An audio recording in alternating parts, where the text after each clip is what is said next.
আসলে ক্লান্ত জাতি হিসেবে, আমি ব্যক্তিগতভাবে বাংলাদেশের একজন নাগরিক হিসেবে আমার এখন সত্যিই খুব ক্লান্ত লাগে।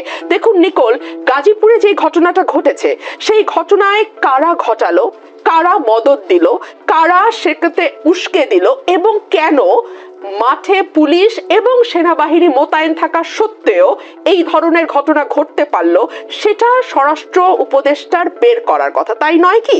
কিংবা ধরুন 32 নম্বরে 2 দিন যাবৎ একটি বাড়ি ভাঙা হলো, মাটির সঙ্গে মিশিয়ে দেয়া হলো, আগুন দেয়া হলো, এবং মানে এক ধরনের উৎসব মুখর পরিবেশে পুরো ঘটনাটি ঘটলো, এবং তারপরে আমরা দেখলাম সরকার নিন্দা জানাচ্ছে।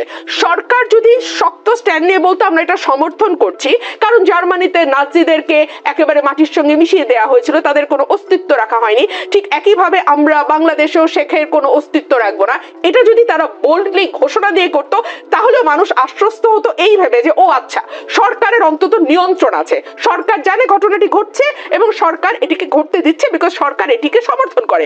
কিন্তু আমরা দেখলাম সরকার খুব কড়া ভাষায় বিবৃতি দিল তার একদিন পরে। মানে হোয়াট ডাজ ইট মিন? আপনি কি জনগণের সঙ্গে মকারি করেন? আপনি কি রাষ্ট্র পরিচালনাটাকে এক ধরনের ছেলে খেলা মনে করেন? এটা কিন্তু ছেলে খেলা নয় নিকোল। এবং 18 কোটি মানুষ, মতান্তরে 20 কোটি মানুষ কিন্তু হুমকির মুখে পড়তে যাচ্ছে সরকারের এই অযোগ্যতা এবং অপদার্থ লোকজনকে পদে বসানোর কারণে। আমরা অনেকেই অনেক আশা নিয়ে এই সরকার গঠন করা হয়েছিল, এবং সেই সময়ে বড় বড় সকল রাজনৈতিক দল বলেছিল যে এই সরকার আমাদের সরকার, এই সরকারকে কোনোভাবে ব্যর্থ হতে দেওয়া যাবে না। আমরা তো দেখছি সরকার ব্যর্থ হওয়ার জন্য মরিয়া হয়ে গেছে। সরকার যদি জনজীবনে ন্যূনতম স্বস্তিটুকু আনতে পারতো। মানে এখন কি হয়েছে বাংলাদেশে, আমরা সন্ধ্যার পরে বহু বহু বহু বছর পর আবারও বেরোতে এখন ভয় পাই। আপনিও ভয় পান, স্বীকার করবেন কি করবেন না জানি না, আমি ভয় পাই ভাই। এবং আমি এটা সকল চ্যানেলে বলি, রাত হলে আমাকে আমার সঙ্গে আরেকটা লোক দিতে হবে গাড়িতে। এটা তো আমি গত 15 বছর বলি নাই। সো পরিস্থিতিটাকে আপনারা সেই জায়গায় নিয়ে গেছেন, এবং আমি যখন সাধারণ মানুষ, সেই মানুষগুলো বিশ্বাস করেন কোনো রং লেবাজের মানুষ না, একেবারে আম জনতা। আপনার প্রোগ্রামের যে হেডলাইন, সেই হেডলাইনের মানুষজনের সঙ্গে আমি যখন কথা বলি, তারা আমাকে গলা নিচু করে একটা কথা বলে, ভাই তাড়াতাড়ি নির্বাচনের ব্যবস্থা করেন, তাড়াতাড়ি একটা নির্বাচনের ব্যবস্থা করেন। কোন দিকে যাচ্ছে বাংলাদেশ? কোন দিকে যাচ্ছে বাংলাদেশ? এইটা কি এই 22 জন উপদেষ্টার জবাব দেওয়ার কথা নয়? আমরা তো কয়েক লক্ষ কোটি টাকা ব্যয় করে একটা সরকারকে রাখি যাতে জনজীবনে ন্যূনতম স্বস্তিটুকু বজায় থাকে। সেটা আপনাকে এনশিওর করতে কি ডেভিল হান্ট, অ্যাঞ্জেল হান্ট, কি জানি আরেকটা বললেন, এগুলো মনেও রাখতে চাই না আমি। এগুলো ভারী ভারী নাম, হ্যাঁ আমি মনে রাখতে চাই না নিকোল। এইসব ভারী ভারী নাম দিয়ে, শব্দ দিয়ে কেন আপনাকে আওয়াজ দিতে হয়?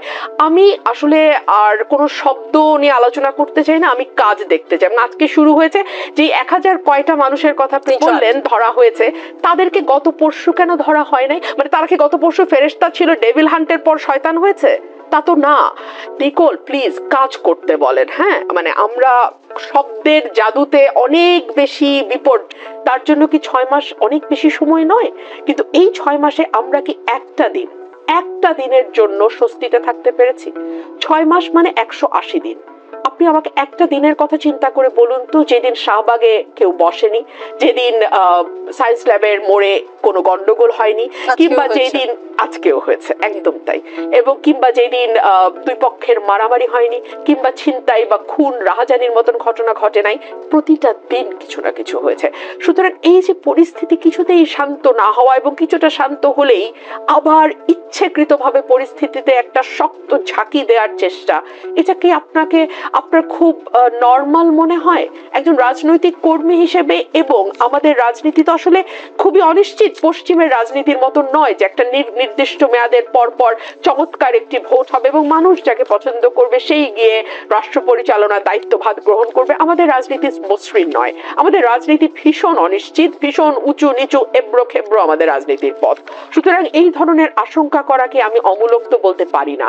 আপনি দেখুন, শেখ হাসিনার বক্তব্য নিয়ে সরকার কিন্তু বেশ শক্তভাবে ভারতকে জানিয়েছিল যে উনি ভারতে থাকতে পারেন, কিন্তু ভারতে বসে উনি বাংলাদেশে অস্থিতিশীল হয় এমন কোনো কথা বলতে পারবেন না, বা পাবলিক স্পিকিং এ উনি যেতে পারবেন না। কিন্তু হাসিনা ধারাবাহিকভাবে কথা বলে যাচ্ছেন, এবং লাস্টলি উনি যখন 32 নম্বর ভাঙার আগের রাতে, মানে আগের রাত তো ঠিক না, রাত সন্ধ্যা 7টা থেকেই 32 নম্বর ভাঙা শুরু হয়েছে, রাত 9টার দিকে উনি বক্তব্য দিয়েছেন, এবং সেই বক্তব্য যথেষ্ট উস্কানিমূলক বক্তব্য। এবং তারপরে আমরা দেখলাম 2 দিন ধরে টানা ভাঙচুর হলো, বিভিন্ন জেলায় আওয়ামী লীগের নেতাদের বাড়ি ঘরে লুটপাট হলো, হামলা হলো, ভাঙচুর হলো, আগুন দেয়া হলো, এবং একটা সিস্টেম্যাটিক প্যাটার্ন আমরা লক্ষ্য করলাম। এবং যেটা সবচেয়ে অ্যালার্মিং নিকোল, যেটা আমি একটু আগে বলছিলাম, সরকার বিবৃতি দিয়ে তার দায়টা সারলো। সরকার কিন্তু তার বেশি কিছু করেনি, মাঠে কিন্তু সেনাবাহিনী মোতায়েন আছে। আমি জানি না আমাদের দর্শকদের কথাটি মনে আছে কিনা, কারণ আমাদের ভুলে যাওয়ার মতন পরিস্থিতি হচ্ছে বলেই আমি আবার মনে করিয়ে দিচ্ছি যে মাঠে কিন্তু আইন শৃঙ্খলা রক্ষার দায়িত্বে সেনাবাহিনীও মোতায়েন আছে। এইরকম অবস্থায় যখন আইন শৃঙ্খলা কিছুতেই রক্ষা করা যায় না অবস্থা তৈরি হয়, বা কোনো কোনো মহল তৈরি করে, তখন এটা তো ভাবাটা খুব অমূলক হবে কি যে আর কোনো কিছু আহ্বান করবার চেষ্টা কেউ কেউ হয়তো বা করছেন। এরকম কোনো কথাই কি আপনাদের দলের মহাসচিব মির্জা ফখরুল ইসলাম আগে থেকে ভাদের বিষয় যদি জানি, আগে থেকে সতর্ক কেন করলো না? আমি আপনাকে একটু যদি ওনার বক্তব্যের যে অর্থটা আমার কাছে পরিষ্কার হয়েছে সেটা আমি বলি। ধরুন এই সময়টা যদি নির্বাচন না হয়ে, নির্বাচনটা কোনো কারণে আরো 1 বছর 2 বছর 1.5 বছর পিছিয়ে যায়, সবচেয়ে বেশি লাভবান কারা হবে? সবচেয়ে বেশি লাভবান হবে আওয়ামী লীগ। কারণ এই পুরো সময়টাতে তারা এমন একটি অস্থিরতা তৈরি করতে পারবে যাতে যেই মানুষগুলো কোনো দলের সমর্থক না, কোনো দলের কর্মী বা নেতা নয়, যারা রাজনীতি মানে 5 বছর পর পর গিয়ে একটা ভোট দিয়ে আসে, এটুকুই তাদের রাজনৈতিক সক্রিয়তা, সেই মানুষগুলো একটা সময় তো ভাবতে বাধ্য হবে যে প্রতিদিন এখন যা হচ্ছে, কারণ প্রত্যেকের জীবনে কিন্তু এটা এফেক্ট করছে নিকোল। এখন এই এফেক্টে সাধারণ মানুষ যদি বিরক্ত হয় এবং মনে করে ধুর হাসিনার সময় তো খুব একটা মানে এরকম অবস্থা আমাকে পড়তে হয় নাই, হ্যাঁ, তো তাহলে কি তাকে আপনি খুব বেশি দোষ দিতে পারেন? এবং এই যে উফ শব্দটা, এই উফ শব্দটার মাইলেজ কিন্তু আর কোনো দল পাবে না, এটা ডাইরেক্টলি আওয়ামী লীগের ঘরে যাবে।